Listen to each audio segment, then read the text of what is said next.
Halo semuanya, balik lagi di Acuk SW Studio, karena seni itu bebas ya. Di playlist Manusia Receh kita lanjutin lagi belajar bareng. Kali ini gue mau ngomongin tentang sejarah uang. Kita mau belajar hal-hal simple aja dulu ya. Gue nyarinya di ChatGPT. Sejarah munculnya uang. Oke, jadi gue bacain. Ini cuman ada 5 poin dan ini cuman pendek-pendek aja, jadi lumayan bakalan gak membosankan ya. Oke, sejarah munculnya uang. Langsung aja ya. Sejarah munculnya uang berawal dari kebutuhan manusia untuk melakukan pertukaran barang dan jasa secara lebih efisien. Berikut adalah tahapan perkembangan uang dari masa ke masa. Jadi dari zaman dulu uang itu apa sampai sekarang ya. 1. Barter. Sebelum uang ada. Pada awalnya manusia memenuhi kebutuhannya dengan sistem barter, yaitu menukar barang dengan barang. Misalnya petani menukar gandum dengan daging dari pemburu. Namun sistem ini memiliki banyak kelemahan, seperti sulitnya menemukan orang yang membutuhkan barang yang kita miliki, atau double coincidence of wants.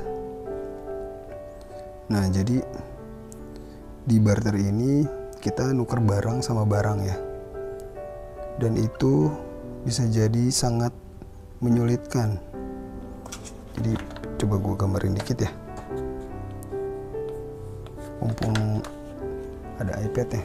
Nah, misalnya gue kan mau barter. Udah kepusan. Misalnya gue mau barter. Nah gini deh. Misalnya gue mau barter nih ya. Barternya misalnya gue punya apel. Nah gue pengen tuker ikan. Ya kan? Gue datang ke tukang ikan. Pak, tuker yuk pak ikan sama apel saya. Nah ternyata si tukang ikan ini gak mau apel. Dia maunya misalnya mangga. Nah berarti gue gak bisa nukerin apel gue ke ikan. Gue harus nukernya pakai mangga. Sehingga gue harus datang ke tukang mangga. Dia ada tukang mangga. Gue harus datang ke tukang mangga. Gue harus bilang, bang, tuker dong mangganya sama apel. Karena gue mau nuker mangga abang sama ikan. Nah ternyata si tukang mangga juga gak mau apel. Dia mau salak. Nah gue datang lagi ke tukang salak. Nah ini tukang salak. Gue datang lagi ke tukang salak. Bang, saya tuker salaknya dong sama apel. Oke, mau tukang salak. Dapat nih gue salak. Cet, berubah nih gue jadi salak. Nah, abis gue berubah jadi salak, gue datang ke tukang mangga. Tuker mangganya. Balik lagi, gue jadi mangga. Akhirnya setelah gue jadi mangga, gue datang ke tukang ikan. Baru gue bisa dapat ikan. Nah, itu ribetnya barter pakai barang ya. Jadi nggak semua orang mau barang yang kita punya gitu. Jadi kita harus beberapa kali nuker dulu baru dapat barang yang kita mau. Makanya barter itu nggak bertahan lama. Lanjut. Nomor 2, uang barang. Untuk mengatasi kelemahan barter, masyarakat mulai menggunakan barang tertentu sebagai alat tukar seperti garam, kulit binatang, tembaga, dan emas. Barang ini memiliki nilai yang diakui banyak orang, tetapi tetap memiliki keterbatasan, misalnya sulit dibawa dalam jumlah besar. Nah, uang barang ini adalah uang atas persetujuan banyak orang ya. Misalnya, tadi kan garam. Ternyata garam itu di laut banyak, jadinya wah nggak jadi deh pakai garam gitu. Ternyata kita bisa ngambil air laut sendiri, kita keringin jadi garam. Terus ada lagi kulit binatang. Ternyata kita cari aja binatang di hutan, kita kulitnya kita ambil. Ternyata banyak, bisa bikin sendiri. tembaga dan emas. Nah, dulu bisa pakai tembaga, bisa pakai emas, langsung nuker barangnya. Gue beli mangga, gue tuker emas, bisa langsung. Cuma kalau misalnya uang gue banyak, emas gue banyak, tuh bawanya tuh berat banget. Oke, lanjut nomor 3, uang logam. Sekitar 600 sebelum Masehi. Kerajaan Lydia, sekarang Turki, adalah yang pertama kali mencetak uang logam dari emas dan perak, sekitar tahun 600 sebelum Masehi.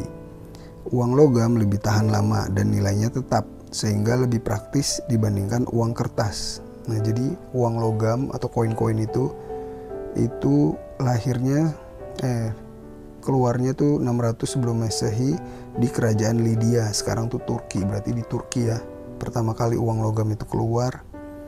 Cuma ini bebannya atau masalahnya lagi sama kayak tadi uang barang, yaitu kalau uang kita banyak kan berbentuk logam-logam, bawanya berat, nyimpennya susah.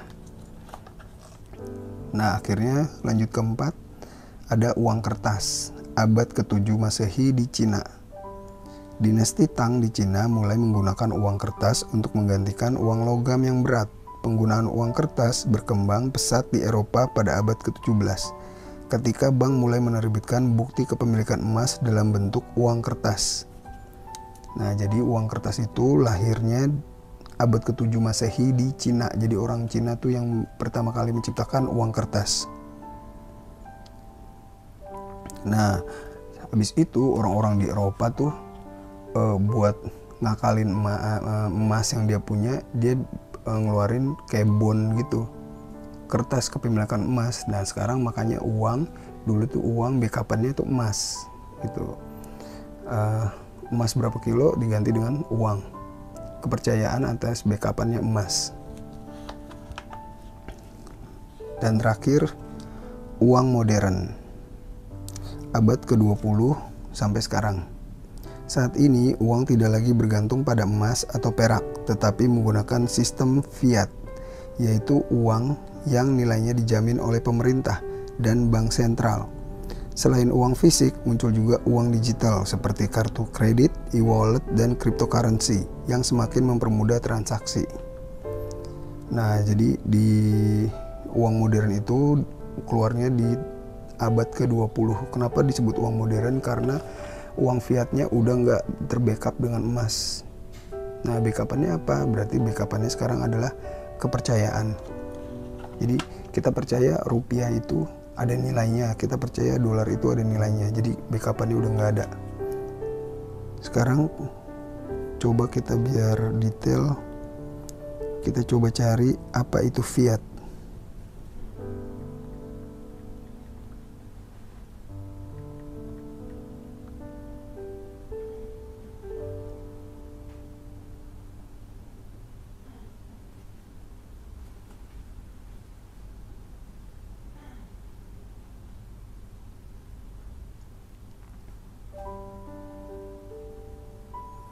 Uang fiat adalah jenis uang yang nilainya ditentukan oleh pemerintah dan bukan didasarkan pada nilai komoditas seperti emas atau perak.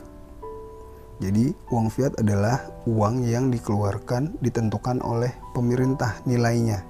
Nilainya yang nentuin tuh pemerintah. Bukan ada dasarnya yaitu emas atau perak. Dengan kata lain, uang fiat tidak memiliki nilai intrinsik sendiri, tetapi nilainya diterima dan dijamin oleh otoritas yang mengeluarkannya, yaitu pemerintah atau bank sentral. Jadi sebenarnya uang tuh nggak ada harganya, cuma yang ngeluarin, cuma nilainya diterima dan dijamin oleh pemerintah dan bank sentral. Contoh paling umum dari uang fiat adalah uang kertas dan koin yang kita gunakan setiap hari, seperti rupiah di Indonesia, dolar di Amerika Serikat, euro di Eropa, dan lain sebagainya. Nilai uang fiat ini tidak bergantung pada jumlah logam mulia atau komoditas lain yang mendasarinya, tetapi lebih pada kepercayaan masyarakat terhadap stabilitas ekonomi dan kebijakan pemerintah.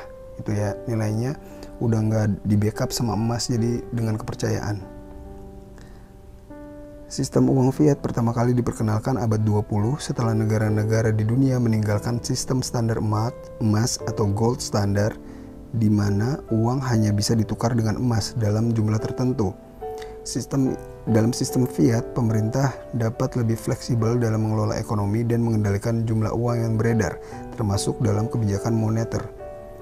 Secara singkat, uang fiat adalah uang yang nilainya berasal dari perintah atau fiat pemerintah yang mengeluarkannya dan dapat digunakan untuk transaksi sehari-hari. Walah, jadi itu fiat artinya perintah. Perintah pemerintah. Udah ya guys, bahaya. Thank you. Nanti kita belajar bareng lagi.